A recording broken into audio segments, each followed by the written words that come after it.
কাকা কি খাচ্ছেন আপনি? আমি পান খাচ্ছি, পান। আর বাসা কোথায়? আমার বাসা বাগেরহাট। বাগেরহাট। হ্যাঁ এখানে চাকরি করেন? হ্যাঁ, এই জায়গায় চাকরি করি। আচ্ছা, আলহামদুলিল্লাহ। এই দেখেন ভাই, এটা কিন্তু জর্দা, ঠিক আছে? গুরুত্বপূর্ণ কিছু জিনিস দেখাবো, একটু কাইলে পাশে থাকেন এবং দেখেন কি অবস্থা।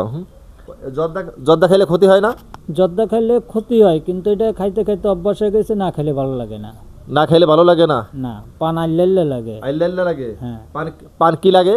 পান আল্লাল্লা লাগে। কাইন্ডলি আপনারা কমেন্টে জানাবেন আল্লাহ মানে কি, ঠিক আছে? আমি কিন্তু ভালো করে বুঝতে পারি নাই, মানে এটা বুঝছি যে আল্লাহ মানে খারাপ বা অসুস্থ মনে হয় আমার বলতে, নাকি? হ্যাঁ। জর্দা যে ক্ষতিকারক বিষয় আপনি জানেন সেটা? সেটা আমি জানি। এটা নেশা হিসাবে যদি খাওয়া হয় তাইলে হবে না। না, আপনি তো ফুল সর্দি পোতায় ভরা সেই তামাক খাচ্ছেন নাকি? হ্যাঁ হ্যাঁ। সেই তামাক খাচ্ছেন না, আপনি তো খাচ্ছেন সাদু তামাক। দেখেন, এটা কিন্তু পুরো সাদু তামাক, এর তো কোনো ভেজাল নাই।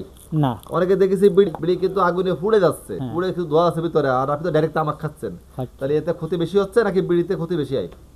ক্ষতি দুটোই হয়। দূরে হয়। হ্যাঁ। তাহলে আপনি কি চান যে মানুষ যেন এগুলো না খাক? আপনি কি চান এটা? আমি চাই যে বিড়ি সিগারেটও মানুষ খাক না, এবং এই যে পানের সাথে তামাক যেটা, এটাও না খাক। আলহামদুলিল্লাহ। তা আপনি বলতে যাচ্ছেন পুরো বাংলাদেশের মানুষ যেন তামাক বা নেশা জাতীয় দ্রব্য থেকে দূরে থাকে, তাই? দূরে থাকে। কাইন্ডলি এই কাকার বাড়ি কিন্তু বাগেরহাট, নাকি? বাগেরহাট না? বাগেরহাট। বাগেরহাট। তার চুল বাগে গেছে, কিন্তু তিনি কিন্তু আসলে বাস্তবে কিন্তু বয়স্ক বা বৃদ্ধ কিন্তু তিনি না। বিভিন্ন সমস্যায় বর্তমানে যুবক লোকেরও চুল পেকে যায়।